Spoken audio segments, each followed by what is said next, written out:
نام من جان نلسون است. 69 سال عمر دارم. در سانتیاگوی کالیفرنیا به دنیا آمده. من اولین شخص از خانواده خود بودم که شامل پانتون شدم. یک شاهکار بود. چه کاره شدم؟ یک فیلسوف کلان. یک دیوانگی بود. نکته چی است؟ هیچ کار کردن نمیتونم. به هر حال وقتی که جوان بودم من کاتالوگ پرورش یافتم.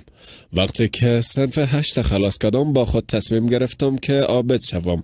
پس وارد تعلیمات دینی شدم.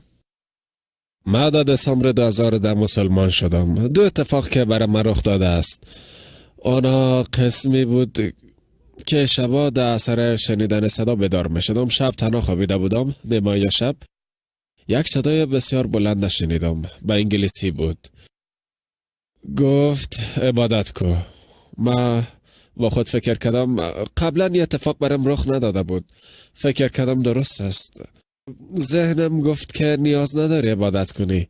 با صدای انگلیسی گفت عبادت کنن. بعد دو انگیزه در ذهن من خلق شد. یک، باید باور کنم، دوم قبول نکنم. در فکر فرو رفتم. چشمای خدا بسته کردم و خواب رفتم. 4 هفته بعد یا شاید 5 هفته بعد عین چیز در نیمه های شب، عین صدا چندین بار گفت این بار بخوانید. یک نسخه قرآن بالای میزم بود. سر کار کسی برم داده بود وقتی که در امارات آمده بودم. من اکثریت شبا میخواندم و دقت میکردم. یک قسم تحول در کارم ایجاد کرده بود. بعد خواب میکردم. فقط همین کار میکردم. کار خوب بود. برام خوشایند بود. همیشه بالای همین میز بود. شب که خواب نمیرفتم و حس عجیبی داشتم. پس برق را روشن کردم و کتاب را گرفتم. شروع به خواندن کردم. یک فکر در ذهنم خطور کرد. این کتابی نیست که تو بخوانی. برای تو آرامش نمیته و دلیل تحول بین تو و کار روزانت نیست. برو بخواب، شب است. این شروع ارتباط بزرگ با خداست. با الله سبحانه و تعالی. این میفهمانه که ما کی هستیم و او کی است. و رابطه بین ما به خاطر چی است. برای من فایده واقعی اسلام راه و ارتباطش است. به خاطر که من میفهمم اگر از مدیریت و روح این دین، این اسلام و این فرمان پیروی کنم، باز در راه اشتباه نمیرم. بزرگترین مانع من خانواده ما بود و هست.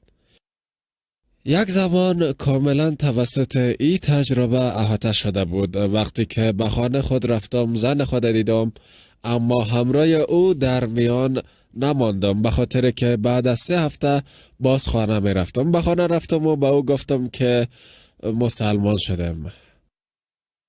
اگر عروسی کرده باشن حد زده میتونن که چی گفته. او گفت تو درباره امرای من مشورت نکردی. من گفتم می چیزی نیست که من به خاطرش از تو اجازه بگیرم. مثل رابطه تو همراه خدا. من گفتم نمیتونم که عبادت نکو. اسلام با ما چی یاد داده است؟ اسلام با ما یاد داده که هر چیز وقت خود داره.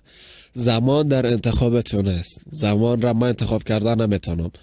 راهنمایی درست دست خداست. اگه قلب ما باز باشه، اگه ذهن ما باز باشه، او زمان ما را هدایت خواهد کرد. اگه بسته باشه ما را هدایت نمیکنه. لطفاً به خود گوش کنن. پیام ما به هر سن که هستن لطفاً به خود گوش کنن. به آن صدا گوش کنن. از او صدا پیروی کنن و به او صدا اعتماد کنن. کسی که کلمات برای او صدا به خاطر خواستن ما میته خدا است که ما را خلق کرده. شما باید خدا را در خود پیدا کنن. او را به طرف فقط شما با خدای خود و با خود ایجاد کرده میتونن. اگر ارتباط برقرار کردن بعد از آن با تمام دنیا در ارتباط میشن، به شمول خانواده‌تان.